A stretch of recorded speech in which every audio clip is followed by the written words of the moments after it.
بسم اللہ الرحمن الرحیم۔ میری امی سارا دن بالکل خاموش بیٹھی رہتی اور منہ سے ایک لفظ نہ بولتی، نہ کھانا مانگتی، نہ کسی بات کا جواب دیتی، صرف جہاں بیٹھتی وہاں ہاتھ میں تسبیح پکڑے بیٹھی رہتی اور ہر چیز کو گھور گھور کر دیکھتی۔ اگر میں پاس جاتی تو مجھ سے ڈر جاتی اور خود سے دور کرنے لگتی۔ میں اگر کھانا دیتی تو نہ کھاتی اور ایک گھونٹ پانی تک نہ پیتی اور بس ایک ہی جگہ بت بنی بیٹھی رہتی۔ اگر محلے میں سے بھی کوئی آتا تو منع کر دیتی۔ مجھے شدید حیرت ہوتی کہ بنا کھائے پیے وہ زندہ کیسے ہیں۔ مجھے ان کی طبیعت سے سخت خوف محسوس ہو رہا تھا کہ وہ ایسی کیوں ہو گئی ہیں، کیوں کر رہی ہیں ایسا۔ پر وہ میری ایک بات نہ مانتی۔ میں نے اپنی خالہ کو بتایا تو وہ امی سے ملنے آئی، لیکن اس کے بعد جو ہوا اسے دیکھتے میں سانس روک گئی۔ میں یقین نہ کر سکی کہ یہ میری اماں کا روپ ہے۔ میری خالہ کا نام مہرین ہے، وہ امی سے 2 سال چھوٹی ہیں، لیکن لگتی امی سے بڑی ہیں۔ وہ امی سے ملنے آئیں تو ان کو آتے دیکھ کر امی نے خود کو کمرے میں بند کر لیا۔ میں حیران رہ گئی اور میری خالہ بھی امی کی اس حرکت پر خجالت محسوس کر رہی تھی۔ ان کو میرے سامنے شدید بے عزتی کا احساس ہوا تھا، لیکن اس لمحے مجھے ایک کمینی سی خوشی بھی ہوئی تھی۔ خالہ کی یہ بے عزتی میرے کلیجے پر ٹھنڈی شبنم کی پھوار کر گئی تھی، جبکہ امی کی اس حرکت پر بے عزتی کے بعد انہیں طیش آیا اور انہوں نے زور سے دروازے پر ہاتھ مارا اور چلائیں، آپا دروازہ کھولو، یہ کیا بچوں جیسی حرکتیں کر رہی ہوں؟ جبکہ ان کی حرکتیں بھی مجھے بچوں جیسی ہی لگ رہی تھی۔ جس طرح وہ اپنی بے عزتی چھپانے کے لیے دروازہ پیٹ رہی تھی، یہ بچکانا ہی تو تھا۔ میں کہتی ہوں آپا دروازہ کھولیں، کیوں پاگلوں جیسی حرکتیں کر رہی ہیں؟ وہ مستقل اماں کو پکار رہی تھیں اور ان کی پکار سے اب طیش ختم ہو کر واپس فکر واضح ہو گئی تھی۔ پر مجھے اس خالہ کے خلوص پر شک تھا۔ یہ ویسی نہیں تھیں جیسی دکھتی تھیں۔ میں خاموشی سے کونے میں بیٹھ گئی۔ میں بھی فکر مند تھی، پر اتنی نہیں جتنی خالہ تھیں، کیونکہ میں اماں کا یہ رویہ کئی دنوں سے دیکھ رہی تھی اور اب عادی ہو گئی تھی۔ میری خالہ غصے سے میرے پاس آئیں اور بولیں، تمہیں ذرا فکر نہیں، وہ کمرے میں بند ہیں اور تم یہاں پر سکون سے بیٹھی ہو۔ صحیح کہتے ہیں، لے پالی کی اولاد سکی اولاد نہیں بن سکتی۔ وہ میرے اوپر بہت زہریلا تیر چلا گئی تھیں، جو سیدھا میرے دل پر پیوست ہو کر زخمی کر گیا تھا میرے دل کو۔ میں نے اپنا غصہ دباتے خالہ کو دیکھا، جو طنزیہ مسکراہٹ سے مجھے ہی دیکھ رہی تھیں۔ شاید انہیں اندازہ ہو گیا تھا کہ ان کا چلایا تیر نشانے پر لگا ہے۔ میں اپنی جگہ پر کھڑی ہوئی اور ویسی ہی مسکراہٹ ہونٹوں پر سجائی جیسی ان کے ہونٹوں پر تھی، اور بہت تحمل سے بولی، میں جانتی ہوں وہ اندر آپ سے چھپ کر بیٹھی ہیں، اور جب تک آپ نہیں جائیں گی وہ باہر نہیں نکلیں گی۔ وہ کسی بھی غیر کے سامنے جانے سے ایسے ہی خوفزدہ ہو رہی ہیں۔ میں نے آپ کو اس لیے بلایا تھا کیونکہ میں یہ سمجھی تھی کہ وہ آپ کو اپنا سمجھتی ہیں، اس لیے آپ انہیں سنبھال لیں گی، لیکن مجھے اس بات کی خوشی ہے کہ ان کو اپنے پرائی کی پہچان ہو گئی۔ میرا کہنا تھا کہ میری خالہ کا رنگ سرخ انگارا ہو گیا۔ ضبط سے انہوں نے جبڑے بھینچ دیے۔ وہ اپنی مٹھی کو بھینچے کھڑی تھی، جیسے مشکل سے ضبط کر رہی ہوں، ورنہ تھپڑ ہی نہ دے مارے۔ میں ان کے سامنے امی کے کمرے کی طرف گئی اور آہستگی سے دروازہ کھٹکھٹایا۔ اندر سے کوئی جواب نہ آیا تو میں نے دوبارہ ہلکے سے دستک کہتے ہوئے کہا، اماں خالہ چلی گئی ہیں، باہر آ جائیں۔ یہ کہتے میں نے خالہ کی طرف دیکھا، جو غصے سے مجھے گھور رہی تھی۔ انہوں نے مجھے سوتیلی کہا تھا، اور یہ اب سے نہیں، جب سے ہی تھا، جب سے میں یہاں آئی تھی۔ وہ ہر لمحے امی کو میرے خلاف ورگلاتی تھی کہ میں سگی نہیں ہوں، میں امی کو کوئی بھی جانی نقصان پہنچا کر یہاں سے بھاگ سکتی ہوں۔ تو یہ سب میں نے انہیں نیچا دکھانے کے لیے کیا تھا کہ امی کس کو اپنا اور کس کو غیر سمجھتی ہیں، اور میرا سوچنا صحیح ثابت ہوا۔ خالہ کے جانے کا سن کر امی کمرے سے باہر نکل آئیں، جبکہ یہ دیکھ کر میری خالہ تو مزید سیخ پا ہو گئیں۔ میرے ساتھ وہ بھی جان گئی تھی کہ یہ سب میں نے جان بوجھ کے کیا ہے، انہیں جان بوجھ کر بلایا، کیونکہ میں یہ پہلے سے ہی سمجھ چکی تھی کہ وہ کسی کے سامنے نہیں آ رہی۔ میری اماں خالہ کو دیکھ کر واپس اندر جانے لگیں، جب میں نے ان کا ہاتھ پکڑ لیا اور انہیں دھمکی دی، اماں اگر آپ نے کھانا نہیں کھایا نا تو میں خالہ کو آپ کے ساتھ کمرے میں بھیج دوں گی۔ یہ سنتے ہی وہ تیزی سے نفی میں سر ہلانے لگیں اور کھانے پر رضامند ہو گئیں۔ یہ دیکھتے خالہ ایک لمحہ نہ رکیں اور گھر سے نکل گئیں۔ ان کے جانے کے بعد میں نے امی کو کھانا کھلایا اور سلانا چاہا، پر وہ نہ سوئیں۔ میں بہت پریشان تھی۔ خالہ کو بلانے کا مقصد تو پورا ہو چکا تھا، میں ان کو ان کی جگہ دکھا چکی تھی اور اماں کو بھی کھانا کھلا چکی تھی۔ میں انہیں مستقل ہاسپٹل لے جانے کی کوشش میں تھی، لیکن وہ گھر سے باہر قدم نکالنے کو راضی ہی نہ تھیں۔ میں نے انہیں بہت بہلایا پھسلایا، پر وہ نہ مانی، تو مجھے آخری راستہ ڈاکٹر کو گھر بلانا لگا۔ میں نے امی سے چھپ کر ڈاکٹر کو گھر بلایا، پر ڈاکٹر کے آتے ہی امی ڈاکٹر کے سامنے 1 منٹ نہ بیٹھی، بلکہ مزید خوفزدہ ہو گئیں۔ میں ان کے اس رویے سے عاجز آ چکی تھی، لیکن اس کے بعد جو انہوں نے شروع کیا وہ ناقابل برداشت تھا۔ دن میں امی جو منہ پر تالا لگائے بیٹھتی تھیں پوری رات جاگ کر مجھ سے باتیں کرنے لگتیں۔ میں حیرت سے ان کی باتیں سنتی۔ وہ نہ جانے کون کون سی باتیں نکالتیں جن کا نہ سر ہوتا نہ پیر، وہ بالکل عجیب ہو گئی تھیں۔ جب مجھے نیند آنے لگتی تو مجھے جگا کر زبردستی بچوں کی طرح بچوں کی کہانیاں سنانے لگتیں اور سونے نہ دیتیں۔ کبھی نیند سے اٹھا کر مجھے میرے سامنے زار و قطار روتیں اور مجھے سونے سے منع کر دیتیں۔ میں ان کا رونا دیکھ کر مجبور ہو جاتی اور ان کے ساتھ جاگتی۔ پوری رات ان کی نہ سمجھ آنے والی عجیب و غریب باتیں سنتی اور جب میرا سر درد سے پھٹنے لگتا تو مجھے رونا آنے لگتا۔ مجھے رات جاگنے کی عادت نہیں تھی، لیکن امی ساری رات جگا رہی تھی، جس کی وجہ سے میرے سر میں درد رہنے لگا تھا۔ میں امی کو باتوں میں لگا کر اپنے ساتھ لٹاتی اور میں ان کا سر سہلاتی، ان کو بہلاتی تاکہ وہ سو جائیں، لیکن وہ میری ساری محنت کو برباد کر دیتی۔ ایک پل میں اٹھ بیٹھتی اور مجھے بھی اٹھا دیتی، بٹھا لیتی۔ وہ تو دن میں بھی کہاں سوتی تھیں جو میں ان کے ساتھ سو جاتی۔ میں بہت زیادہ پریشان ہو گئی تو مجھے اس کا ایک واحد حل نیند کی گولیاں نظر آئیں۔ امی کی نیند تو مجھ سے زیادہ ضروری تھی۔ میری امی میرے سائے کی طرح مجھ سے چپک گئی تھیں، ہر پل وہ میرے ساتھ رہتی، حتیٰ کہ اگر باتھ روم میں جاتی تو مجھے بار اندر سے پکارتی کہ میں ہوں بھی یا نہیں، اور اگر میں باتھ روم جاتی تو بچوں کی طرح دروازے کے باہر کھڑی میرا انتظار کرتی۔ شروع میں چند ایک رشتہ دار امی کی اس حالت پر پوچھنے آئے تھے، لیکن پھر امی کو دماغی مریضہ سمجھ کر اماں کو ان کے حال پر چھوڑ دیا۔ میں کچن میں گئی تو امی میرے پیچھے آ گئیں۔ میں نے امی کو باتوں میں لگا کر دودھ میں 2 نیند کی گولیاں ملا دیں۔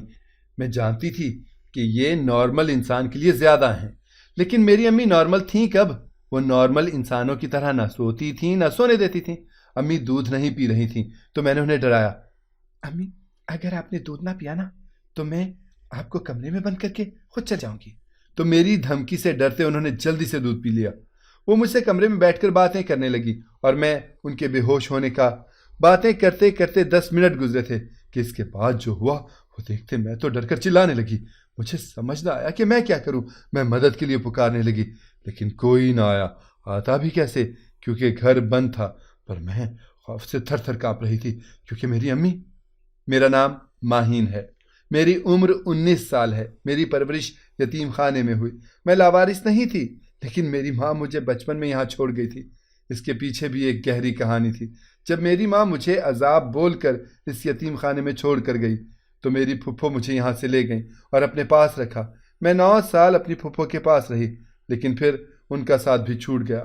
برین ٹیومر کی وجہ سے ان کا انتقال ہو گیا اور مجھے چھوڑ کر ہمیشہ کے لیے چلی گئیں۔ میرے پاس پھپھو کے بعد کوئی دوسرا آسرا نہیں تھا، ایسا کوئی بھی نہیں تھا جو مجھے اپنے پاس جگہ دیتا۔ میں 11 سال کی تھی جب میں واپس اسی یتیم خانے میں آ گئی جہاں میری امی مجھے چھوڑ کر گئی تھیں۔ میری امی کا نام ستارہ تھا۔ وہ ایک مڈل کلاس مگر لبرل گھرانے سے تعلق رکھتی تھیں۔ ان کے گھر میں سب کا ذہن بہت اونچا تھا۔ بندے کی حیثیت کا اندازہ اس کی جیب دیکھ کر کیا جاتا تھا اور اس انسان کی خوبصورتی کا اندازہ اس کی شکل دیکھ کر کیا جاتا تھا۔ جس کی جیب خالی ہوئی میری امی اور ان کے گھر والوں کی نظر میں اس انسان کی کوئی اہمیت نہ ہوتی تھی۔ وہ انسان بیکار چیز کی مانند ہوتا تھا اور جس کی شکل خوبصورت نہ لگے اسے پلٹ کر دیکھنا بھی گوارا نہ تھا۔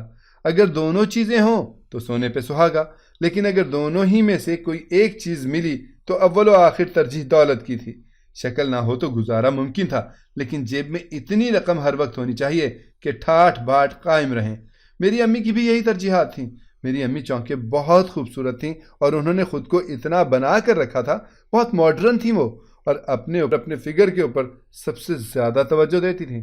امی کے کالج کے تمام لڑکے، جس میں امیر غریب امی کی نظر کے مطابق خوبصورت بدصورت تمام لڑکے شامل تھے، وہ امی کو دیکھ کر آہیں بھرتے تھے۔ امی کی ایک نظر کے لیے ان کے راستوں میں کھڑے رہتے تھے اور جس کو امی ایک نظر دیکھ لیں وہ خوش نصیب کہلاتا تھا۔ ہر جگہ میری امی کے حسن کے چرچے ہوتے تھے اور یہ حقیقت بھی تھی کہ دنیا کی نظروں میں جو خوبصورتی کی پرچھائی تھی میری امی اس کا آئینہ تھیں۔ قدرت نے ایسی خوبصورتی سے انہیں مالا مال رکھا تھا۔ لمبے سلکی گھنے بال، دراز سیاہ پلکیں، نازک دبلا پتلا حسین سراپا اور تیکھے نین نقوش۔ میری امی کے گھر میں سارے ہی خوبصورت تھے، ایک سے بڑھ کر ایک سٹائلش، لیکن ان سب میں بھی اگر کوئی سب سے زیادہ خوبصورت تھا تو وہ میری امی ہی تھی، جن پر نظر پڑے تو ٹھہر جائے، اور تھی بھی وہ بھرپور جوانی۔ لیکن کہتے ہیں نا کہ محبت اندھی ہوتی ہے، شکل صورت دولت حیثیت دیکھ کر نہیں ہوتی۔ ایسا ہی کچھ میری امی کے ساتھ بھی ہوا۔ وہ اپنی پہلی ترجیح بھول گئیں اور ایک مڈل کلاس لڑکے سے محبت کر بیٹھی جو بہت خوبصورت تھا، اور وہ محبت دن بدن پروان چڑھنے لگی۔ اور ایسا ہی کچھ میری خالہ زیب کے ساتھ بھی ہوا۔ وہ ایک معمولی شکل کے لڑکے سے محبت کر بیٹھی جس کا رنگ سیاہ تھا، اور دنیا کے مطابق وہ ایسا تھا کہ ایک بار دیکھنے والا پلٹ کر نہ دیکھے۔ لیکن میری خالہ کو سیاہ فام آدمی سے محبت ہو گئی تھی، لیکن اگر اس کے پاس حسن کی کمی تھی تو وہ دولت میں مالا مال تھا اور بہت امیر۔ لیکن حیرت انگیز طور پر میری خالہ کو اس کی دولت سے محبت نہیں ہوئی تھی، بلکہ اس سیاہ فام سے محبت ہوئی تھی۔ میری خالہ نے بنا کسی کی پرواہ کیے یا برا محسوس کیے اس آدمی کو شادی کی پیشکش کر دی۔ چونکہ میری خالہ بھی خوبصورت تھیں، اسی لیے اس آدمی کو بھی کوئی اعتراض نہ ہوا اور وہ آدمی شادی کے لیے مان گیا۔ لیکن جب وہ رشتہ لے کر ہمارے گھر آیا تو جہاں کسی کو وہ پسند نہیں آیا، لیکن اس کی دولت بھا گئی۔ میری خالہ بھی بہت خوش تھیں، لیکن سارا معاملہ تب بگڑ گیا جب میری امی اس آدمی کے سامنے آئیں اور وہ پہلی نظر میں میری اماں سے محبت کر بیٹھا، اور پھر اسی دن میری خالہ کی جگہ میری امی کا رشتہ مانگ لیا۔ گھر میں سب ہکا بکا ہو گئے کہ جب میری خالہ نے ہنگامہ بپا کر دیا، لیکن میرے ابا نے واضح کہہ دیا کہ وہ شادی کریں گے تو میری امی سے، ورنہ کسی سے نہیں۔ میری امی کسی اور سے محبت کرتی تھیں، اس سے انکار کر دیا۔ میری خالہ دکھی کمرے میں بند ہو گئی، جبکہ میری نانی میری امی کو سمجھا رہی تھیں۔ ارے ایسی محبت کس کام کی جو اچھی زندگی نہ دے سکے؟ محبت صرف ایک وقت تک رہتی ہے، اور اگر خواہشات اور ضروریات زندگی پوری ہوں تو محبت ساری زندگی قائم رہتی ہے۔ باقی ہر اس مرد کی صورت خوبصورت ہے جس کے پاس دولت ہے۔ امی نے سوچنے کا وقت مانگا اور اس متعلق بہت سوچا، اور پھر امی کو اپنی پہلی ترجیح یاد آئی اور انہوں نے اس سیاہ فام سے شادی کے لیے ہاں کر دی۔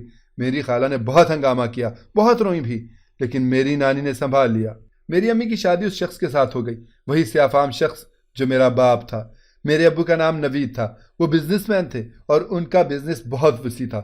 میرے ابو کے آگے پیچھے کوئی نہ تھا سوائے ان کی 1 سالہ چھوٹی بہن کے، جن کا گردہ کام نہیں کرتا تھا، اس لیے وہ شادی نہیں کرتی تھیں۔ میرے ابو کی لاکھ ضد کے باوجود وہ یہی کہتی تھیں کہ نہ جانے ان کی زندگی کتنی ہے اور وہ ابو کے ساتھ رہیں گی۔ شادی کے بعد امی ابو کے ساتھ خوش رہنے لگیں، اور جیسی وہ زندگی چاہتی تھیں انہیں ویسی زندگی ملی۔ ان کو اپنے فیصلے پر خوشی تھی، ابا امی کے اشاروں پر چلتے تھے۔ جب شادی کے 1 سال کے بعد امی حاملہ ہوئیں تو اس خوشی میں ابو نے اپنا حویلی جیسا عالیشان گھر امی کے نام کر دیا، اور پھر میری پیدائش پر 60% بزنس بھی امی کے عشق میں امی کے نام کر دیا۔ میری خالہ یہ سب دیکھ کر اندر ہی اندر سلگتی رہتی۔ انہوں نے شادی سے صاف انکار کر دیا تھا کہ وہ شادی نہیں کریں گی، لیکن ابو یہ بھول گئے تھے کہ مرد کی خوبصورتی دولت سے تھی، اور جب ابو نے دولت امی کے نام کر دی تو وہ چارم اور خوبصورتی کھو دی جس کی دیوانی امی تھیں۔ پھر 1 سال تک سب ٹھیک چلا، جب ایک دن اچانک میری امی کی زندگی میں ان کی سابقہ محبت واپس آ گئی، اور امی کے دل میں بجھی آگ پر چنگاری پڑی۔ اس میں میری خالہ کا ہاتھ تھا، وہ نہیں دیکھ پا رہی تھیں یوں امی کو بھی آباد، اسی لیے انہوں نے ایسا کیا۔ امی کی محبت دن بدن اپنی پرانی محبت کی طرف ہو گئی، اور ایک دن اپنے میکے گئیں تو لوٹی نہ، ساتھ میں خلا کے نوٹس بھجوا دیے جو ابو کے سر پر کسی بم کی طرح گرے، اور میرے ابو کو ہارٹ اٹیک ہوا۔ ابو نے امی سے ملنے کی بات کرنے کی کوشش کی، بہت کی، پر امی ایک نہ مانی اور ابو کو چھوڑ دیا۔ جاتے جاتے دولت بھی لے گئیں، اور ابو سے طلاق کے بعد اس انسان سے شادی کر لی جس سے وہ محبت کرتی تھیں، اور مجھے بھی ابو کے پاس چھوڑ گئی۔ میرے ابو بالکل خالی ہو چکے تھے، جو دولت ان کی بچی تھی وہ امی کے غم میں برباد ہو گئی۔ امی نے ابو کو سڑک پر لا کر چھوڑا تھا۔ اس وقت میری خالہ میرے ابو کے پاس آئی تھیں اور دوبارہ اپنی محبت کا اظہار کرتے یہ یقین دلایا کہ وہ ابو کی دولت سے محبت نہیں کرتی تھیں، اسی لیے آج بھی اپنی محبت پر قائم ہے، جبکہ میری امی نے محض دولت کی لالچ میں شادی کی تھی۔ میری خالہ بہت روئیں اور ابو کو بتایا کہ انہوں نے بہت ظلم کیے ہیں، لیکن وہ ابھی محبت کرتی ہیں اور شادی کرنا چاہتی ہیں۔ ابو نے ہاتھ جوڑ کر ان سے معافی مانگی اور بہت روئے۔ انہوں نے واقعی خالہ کے ساتھ ظلم کیا تھا، لیکن شادی سے انکار کر دیا کیونکہ انہوں نے امی سے بہت محبت کی تھی، اور پھر اس کے اگلے ہی دن ابو کا انتقال ہو گیا۔ میری خالہ بہت روئیں۔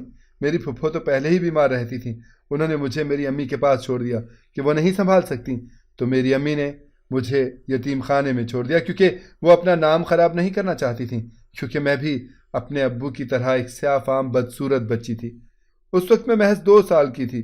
میری پھپھو کو خبر ہوئی تو وہ مجھے اپنے ساتھ لے گئیں، لیکن 9 سال کے بعد پھپھو کا انتقال ہو گیا اور مجھے کوئی واپس یتیم خانے چھوڑ گیا۔ میرے کئی سال یتیم خانے میں ہی گزرے۔ یہ وقت میرے لیے بہت مشکل تھا۔ یتیم خانے میں بہت سی لڑکیوں کے رشتے بھی ہوتے، لیکن میں اپنے ابو کی طرح اس قدر سیاہ رنگت کی مالک تھی کہ لوگ دیکھنا بھی گوارا نہ کرتے تھے۔ مجھے تو لگا تھا کہ میں ساری زندگی اس سیاہی میں گزاروں گی۔ جب ایک عورت نے مجھے گود لے لیا، میں اس عورت کو دیکھ کر پتھر کی ہو گئی۔ میں یقین نہ کر سکی کہ دنیا اتنی گول ہے، کیونکہ جس عورت نے مجھے گود لیا تھا وہ میری نیند کی گولیوں نے جب اپنا اثر دکھایا تو میری امی پاگلوں جیسی حرکتیں کرنے لگی۔ ان پر نیند کا غلبہ چڑھنے لگا تو وہ ڈر کے مارے اٹھ کر کھڑی ہوئیں اور رونے لگیں اور مجھ سے بولنے لگیں، میں مر جاؤں گی، موت کا فرشتہ مجھے لینے آ گیا ہے، اب وہ بہت تڑپائے گا، میں مر جاؤں گی۔ میں ان کے اس رویے سے بہت پریشان تھی۔ جب میں نے انہیں سنبھالنا چاہا تو انہوں نے چھری اٹھا لی اور بولی، میں خودکشی کر لیتی ہوں تاکہ مجھے تکلیف نہ ہو، ہاں ورنہ موت کا فرشتہ بہت تڑپا کر مارے گا۔ میں امی کی ان باتوں سے بہت ڈر گئی اور رونے لگی۔ امی کے ہاتھ سے زبردستی چھری چھینی اور انہیں خود میں بھینچ لیا۔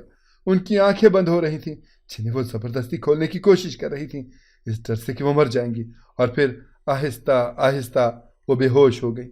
موقع کا فائدہ اٹھاتے میں نے پڑوسی کی مدد سے امی کو ہاسپٹل پہنچا دیا۔ ڈاکٹر نے امی کا تفصیلی چیک اپ کیا اور مجھ سے تفصیل پوچھنے کے بعد کہا، ان کو کس چیز کا خوف ہے؟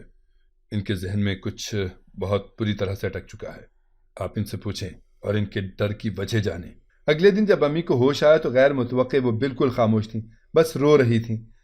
میں نے جب ان سے ان کے رونے کی وجہ پوچھی تو وہ مجھے سب کچھ بتاتی چلی گئی، جس سے سنتے میں پتھر ہو گئی۔ انہوں نے مجھے وہی سب بتایا جو میری پھپھو مجھے بتا کر گئی تھی، جو بہت چھوٹی عمر سے میرے ذہن پر نقش تھا۔ انہوں نے ایک کاغذ پر ساری کہانی لکھ کر میرے نام سے رکھوائی تھی، جو مجھے 16 سال کی عمر میں ملی تھی، جس میں میرے ماں باپ کی تصویر بھی تھی، اور میں اپنی ماں کو دیکھتے حیران رہ گئی تھی کہ وہ اتنی خوبصورت ہے۔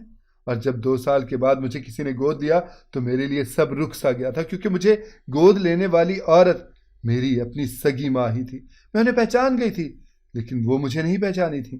میں نے جس محبت کی طلب کی تھی، اپنی ماں کو دیکھتے وہ سارے محبت کے جذبے فوت ہو گئے تھے۔ میں اپنی ماں کے ساتھ جانا نہیں چاہتی تھی، پر یتیم خانے والوں نے بھیج دیا۔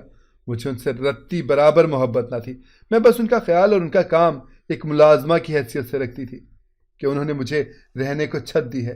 میں اپنی خالہ سے بھی ملی اور انہیں دیکھ کر حیرت بھی ہوئی کہ انہوں نے اب تک شادی نہیں کی تھی۔